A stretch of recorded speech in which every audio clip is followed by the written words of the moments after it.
यानंतर थेट जाणार आहोत, सुनील तटकरे बोलतायत। त्याला अभूतपूर्व असा प्रतिसाद महिला भगिनींच्याकडून मिळतो आहे।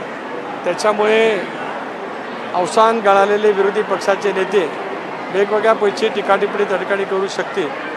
आम्ही अतिशय ताकदीने सक्षमपणाने दादांच्या नेतृत्वाखाली या निवडणुकीला सामोरं जाऊ आणि अतिशय चांगल्यापैकीचं यश निश्चितपणाने मिळवू। रोहित पवार फिरून फिरून जर कर्जतवर येतात म्हणते दादा माझ्या विरोधात उतरवलं जाणार आहे, दादांच्या नावाने सर्वे सुरू झाले। काही अकाली प्रौढत्व आलेल्यांच्या बद्दल काय मत व्यक्त करावं असं मला काय स्वतःला वाटत नाही।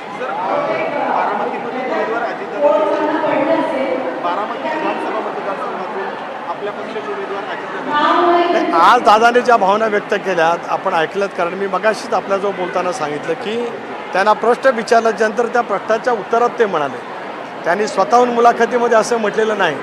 आपण असं त्यांना प्रश्न विचारलात की जय पवारांची मागणी होते, त्याच्या अनुषंगाने त्यांनी ते उत्तर दिलेलं आहे।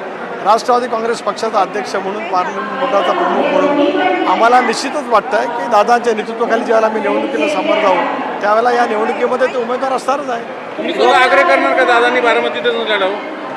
आग्रह करण्याची आवश्यकता नाही। बारामतीकरांचं प्रचंड प्रेम आणि विश्वास ज्या पद्धतीने गेल्या 35 वर्षात बारामतीचा चेहरा मोहरा बदलण्यामध्ये अजितदादांचा सिंहाचा वाटा आहे।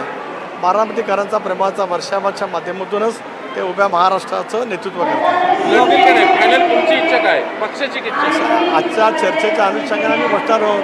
आपण काय काळजी करू नका, दादा निवडणुकीला सामोरं जातील आणि अभूतपूर्व यश राष्ट्रवादी काँग्रेस पक्षाला आणि महायुतीला 100% मिळेल। बारामतीतच लढतील। लोकसभेला तुम्ही आग्रह होतात वहिनीने लढावं, पक्षाची इच्छा होती, जय पवारने लढावं असं पक्षाची इच्छा आहे का? आणि दादाच्या नावाने जामखेडमध्ये सर्वे सुरू झाले, कुठेही कोणाच्या नावाने सर्वे सुरू झालेले नाही।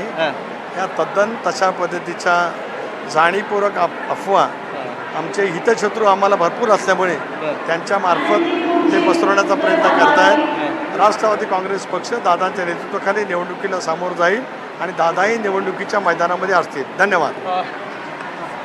तर अजित पवारांच्या नेतृत्वात पुढच्या निवडणुका लढणार असं यावेळेस सुनील तटकरे यांनी सांगितलं आहे। तसेच बारामतीचा चेहरा मोहरा बदलवण्यात अजितदादांचा मोठा वाटा असल्याचं देखील यावेळेस सुनील तटकरेंनी म्हटलंय।